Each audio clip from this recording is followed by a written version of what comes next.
Welcome to the Old Time Radio Westerns. I'm your host, Andrew Rines, and I'm excited to bring you another episode absolutely free.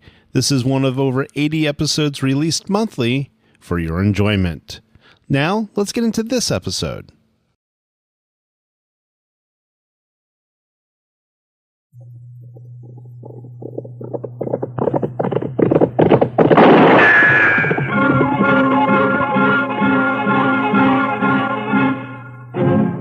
Around Dodge City and in the territory on West, there's just one way to handle the killers and the spoilers, and that's with a U.S. Marshal and the smell of Gunsmoke.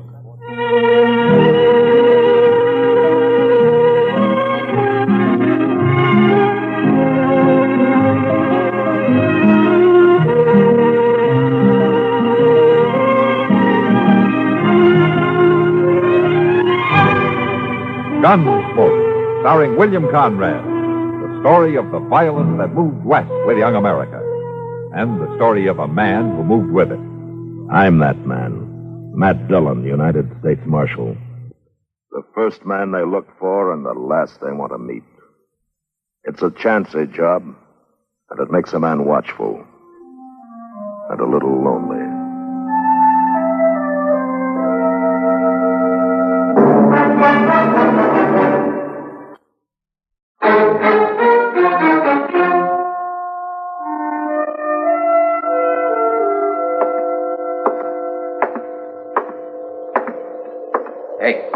Hey! Over here. One of the boys said you wanted to see me. Yeah. Well, it better be important, mister. I don't make a habit of coming running when some saddle punk whistles. Now, maybe you hadn't ought to make a habit of calling people saddle punks. No offense. Just an expression. Sure. I came up from the Pecos country. Been here in Dodge about a week. Maybe you've seen me around. I seen you. I've been talking to people. Oh? Everybody tells me you was a big shot back in Abilene. Had all the games sewed up. 3 or 4 saloons paying off. A couple of hotels and so on. Then the boom busted and you come here. Since you've been here, you got nowheres. You know why? You're talking. You tell me why. Dillon. A fella named Matt Dillon. You tried to scare him and he wouldn't scare. So you tried to buy him. He wouldn't buy. Tried breaking him and he wouldn't break. So? Be worth $1,000 to you if I kill him? It might. All right. Get it in gold. Keep it handy. Am I hired? Yeah? Yeah, you're hired.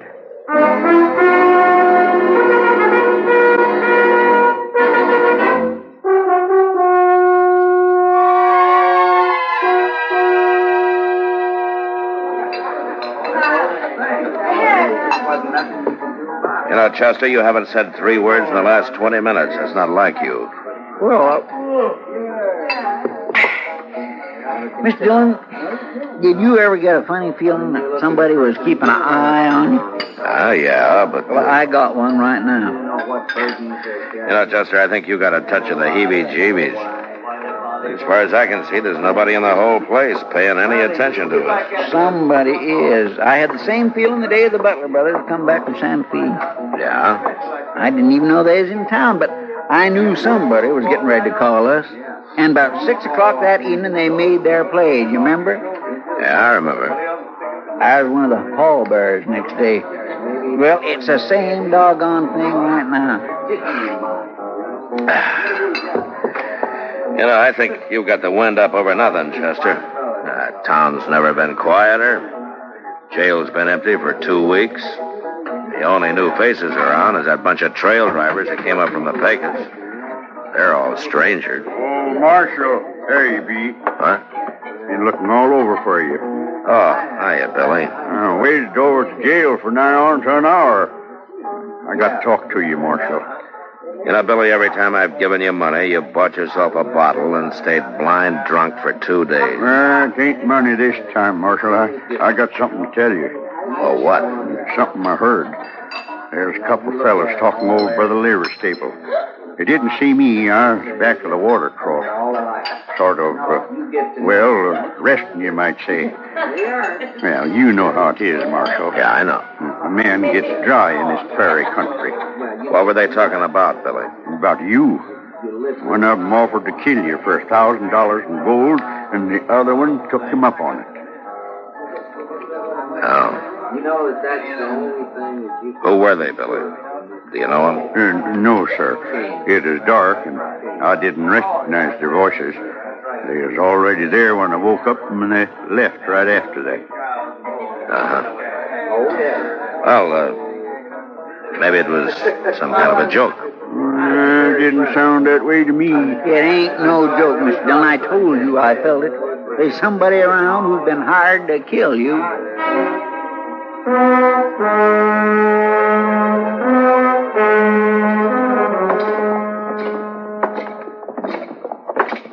Can you figure who'd want to do such a thing, Mr. Dillon? Well, I can figure a dozen or two, Chester. Well, I mean... Now, here we are.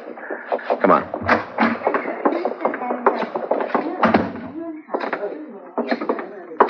Well, good morning, Marshal.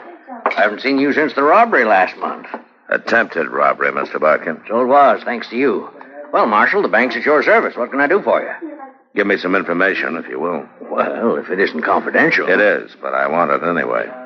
Well, I hardly know what to say. Perhaps we'd better step into my office. All right. This way, gentlemen. Thank you. Now, just what was it you wanted to know? I want to know whether one of your customers has drawn $1,000 in gold from the bank in the last few days. Any particular person in mind? Oh, that's what I want to find out. Well, I hope this won't go any farther, Marshal. Who was it, Mr. Barkin? I certainly wish to make it clear that I don't approve of this man, but after all, he is a good customer, and it's not my place. Yeah, I know. Who was it? Lawson Hale. Lawson Hale? He took the gold out just this morning, as a matter of fact. Said he was working on a cattle deal of some sort. I do hope you'll regard this as confidential, gentlemen. Yeah, sure. Well, Chester, we know who one of them is now. But who's the other? The one who's actually going to do it? Some punk who wants $1,000 bad. Doesn't care much how he gets it. That sure don't narrow it down any. No. I know.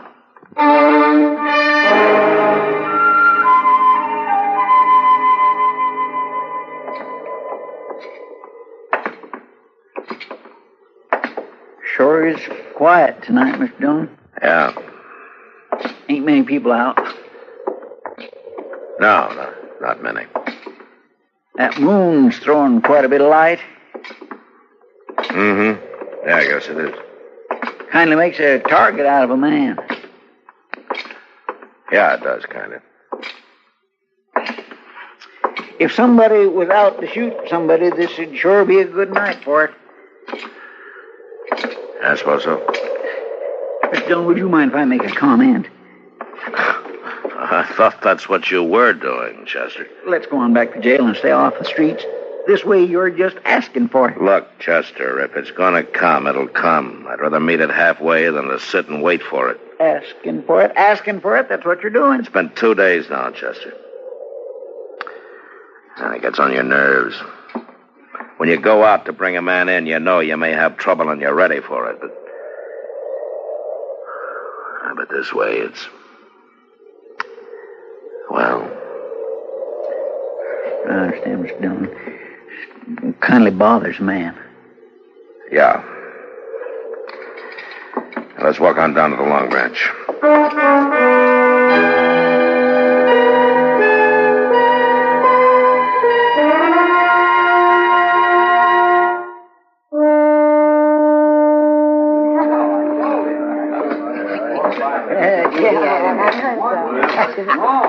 Hello, Kitty. Oh. Doc. Hey, hi, Matt. Oh, it's good to see you, Matt. You've been avoiding us the last couple of days. Been busy, Kitty. Want to sit down? I don't think so. Not right now, anyway. Something bothering you, Matt? Huh? Bothering me? Well, yes, you seem to be on edge about something. Mr. Dillon. Yeah, what? Lawson Hale just come in. Down the bar there. Yeah. Maybe I ought to have a talk with him, Chester. Well, that's one way. Now, that's the one I haven't tried yet. Excuse me, Kitty, Doc. Sure, Matt. Yeah, Matt, now you be careful. Good days, all right. Sure were. Wide open. And I had it right in the palm of my hand. The minute the trail driver hit that town, the boys grab her pay and they'd head straight for one of these. Something I can do for you. Yeah. I want to talk to you, Hale. Well, I don't see nothing stopping you. Let's move down the bar a ways, huh? Sorry, but I'm fine right here. Now, why don't we move down the bar a ways? Well, if it's that important to you, pardon me, boys. Let's come back and finish that story. Is this far enough? Yeah, it's far enough. I understand you hired yourself a gunman. And you sent him out to get me. You've offered him $1,000 in gold. I don't know what you're talking about, Dillon. You wouldn't care to tell me his name, would you? No, I don't think so, because, you see, I don't know nothing about it. What's he waiting for? He's had 2 days now, and he hasn't made a move. Well, like I Why say, don't you do the job, Hale? Well, you're wearing a gun. Maybe you can save yourself some money. I've got no quarrel with you. You mean you're yellow? Scared to call your own place? I said You're a weaseling, no-good coward, Hale.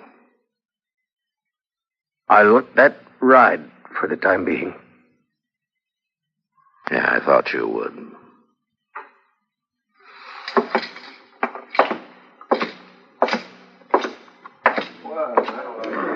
Come on, Chester. Let's get some fresh air. All right, sure. See you later, Kitty. Doc. All right, Matt. Well, I guess he just ain't the kind to take chances, Mr. Dillon. He doesn't need to, Chester. He's got a hired killer prowling somewhere around. Yeah, if I only knew who he'd hired, I could force the play myself. This business of having to leave it up to the other man. Over there by the stable. Yeah, I saw the flash. Reckon you got him, Mr. Dillon? I don't know. Let's move in. Now watch yourself. He may be playing possum. Yes, sir.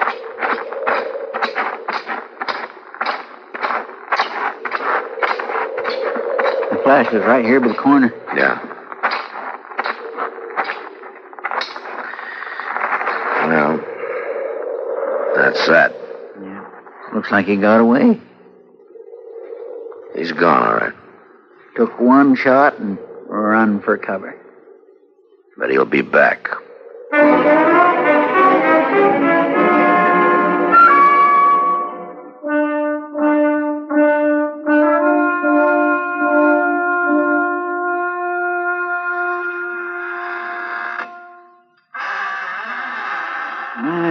That fire feels real good. Yeah. The old jail seems kind of cozy. Anyway, it's a lot better than prowling them streets waiting for somebody to put a bullet in your back. Chester! Will you stop squeaking that chair? Sorry, Mr. Dillon. 2 more days gone by and he hasn't made another move. Yes, sir. That cottonwood sure burns up fast. I guess I better shake down the stove and throw another chunk. Wait a minute. Might be a way at that, Chester. Lawson Hale. That's the only fact we're sure of. Lawson Hale. It'd be kind of hard to prove anything, Mr. Dillon. Who said anything about proving it? I got an idea. Come on.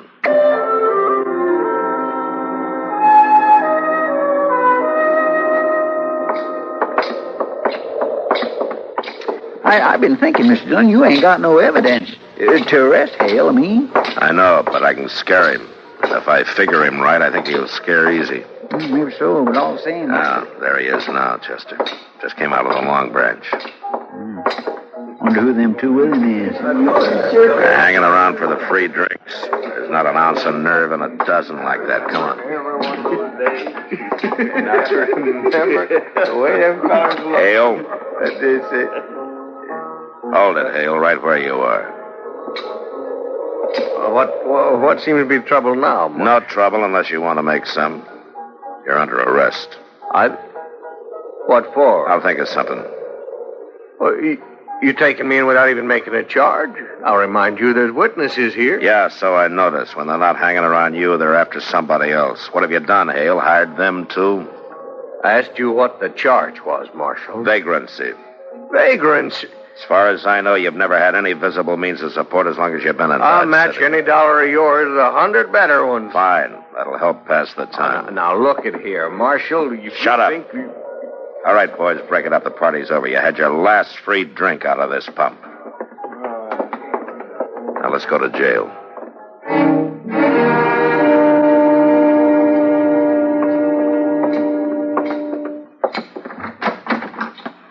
Keep walking. It's the last cell on the left. Oh, Dylan, I'll break you for this, so help me. You've been trying it for a year, and I'm still around. You won't be after this. Chester, unlock the door. Yes, sir. All right, get inside. Make yourself at home. Nothing to hold me on. Nothing at all. I'll be out of here by tomorrow noon. I doubt that. In fact, there's a pretty good chance you'll never get out of that cell. Not alive, at least. What are you talking about? According to the law, I've got The a law, right. huh? You've broken it every chance you've got. Tried to break the men who serve it, but when your own neck gets caught, you start hiding behind the law. Nevertheless. All right, Dylan. fine. Right now, the law out here is kind of sketchy. Now, this little affair between you and me is one of the things the law doesn't quite cover. So I'm going to run it my way. Kind of talk isn't going to help you. You've hired a man to kill me, offered him $1,000 to get me out of the way. You can't prove He's made that. one try and missed. He's still around Dodge somewhere waiting. And he'll try again. Well, that's your problem. That's not mine. I don't know anything about it. You know what'll happen, though, if he does get me? The first thing Chester's going to do is to come straight back here to the jail and pump a couple of bullets through these bars. Huh? Now, your boy may kill me, Hale, but you're not going to live to profit by it. He wouldn't. He wouldn't do that. Shoot down a helpless prisoner? No, neither one of you would do it. Chester and I have been friends for a long time. Why don't you ask him whether he'd do it or not? You bet I'd do it. No, you wouldn't do it. You hired somebody to shoot Mr. Dillon in the back? I don't see where you got any kick coming. Well, there's your answer, Hale. No, he wouldn't. Come on, Chester. Let's go look the town over. No, well, it's tonight that he's going to... Oh? Tonight, who's going to do what? I don't know. I don't know anything about it. You don't know? Well, that's too bad. If I knew his name, I'd have a lot better chance. And so would you. Well, see you later. Or anyway, Chester will. No, Dylan, you can't do it. Dylan, you can't go out in the street. He'll get you sure. Dylan, no. Wait a minute. I'll tell you his name. All right. He's a trail driver. He came up from the Pecos last week. His name is Ed Granger. Ed Granger? Yeah, you've seen him around the bars. He's dark-haired, surly-looking fella. He's got a scar across the cheek. Come on, Chester. Let's go get him.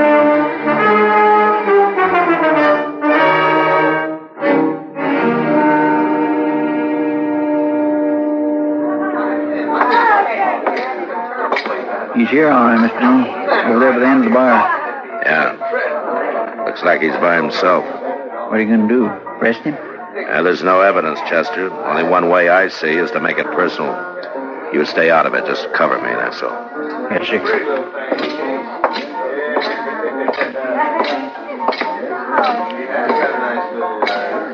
Your name, Ed Granger? Might be. You know who I am? Judging by the star, I reckon you're U.S. Marshal. Oh, you ought to do better than that. After all, I'm worth $1,000 to you. Who says so? Lawson Hale. Hale?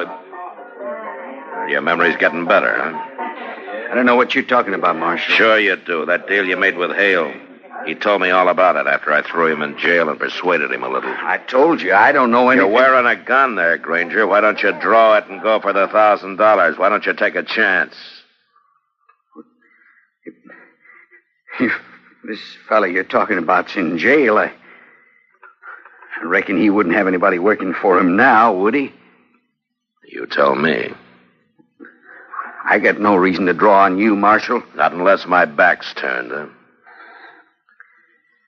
I ain't drawing. Granger, you tried to kill me night before last. Can you prove that? If I could, you'd either be in jail or dead right now. Well, since you can't prove it, what's the argument? Just that I don't like the idea of somebody trying to shoot me in the back. Now, if you're any man at all, we'll settle this right here and now. You leave me alone, Marshal. You still figure you got no reason to draw on me? I ain't drawing.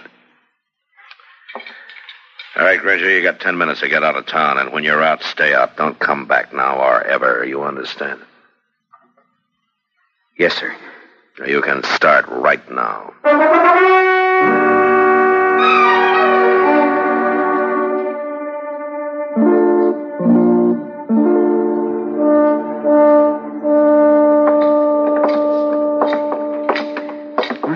Must be nearly midnight, Mr. Dillon.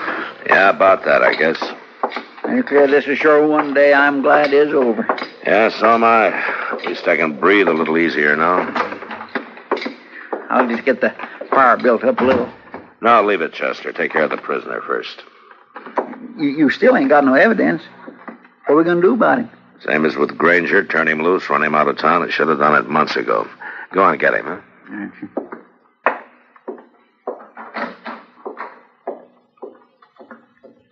Oh, my. Mr. Dillon? What?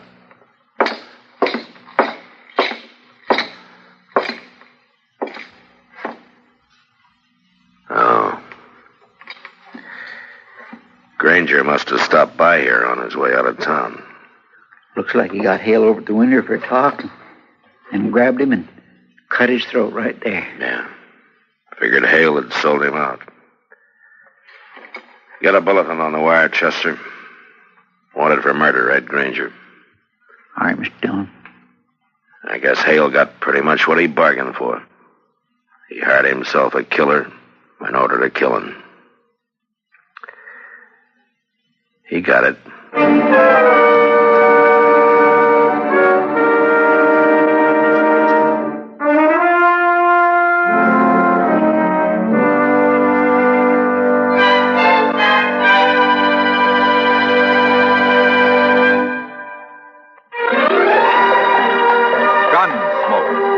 Produced and directed in Hollywood by Norman Macdonald, stars William Conrad as Matt Dillon, U.S. Marshal. The story was specially written for Gunsmoke by Les Crutchfield, with editorial supervision by John Meston. Featured in the cast were Lawrence Dodkin, Vic Perrin, Ralph Moody, and Joseph Kearns. Harley Bear is Chester, Howard McNear is Doc, and Georgia Hawkins is Kitty. This is George Walsh inviting you to join us again next week when CBS Radio presents another story on Gunsmoke.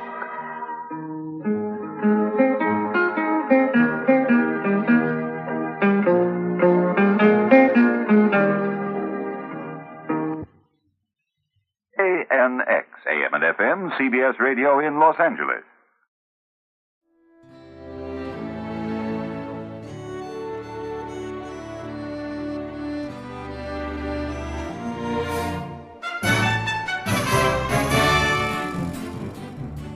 This has been a presentation of OTRWesterns.com, and we hope you enjoyed. Please take some time to like and rate this episode within your favorite podcast application.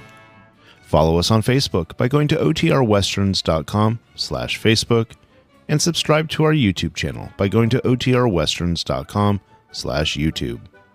become one of our ranch hands and unlock some exclusive content. We want to thank the following ranch hand, Steve, who joined us recently. You too can join by going to otrwesterns.com/donate. Send us an email, podcast@otrwesterns.com, and you can call and leave us a voicemail, 707-986-8739. This episode is copyright under the attribution, non-commercial, share-alike copyright. For more information, go to otrwesterns.com/copyright. Have a great day, and thanks for listening.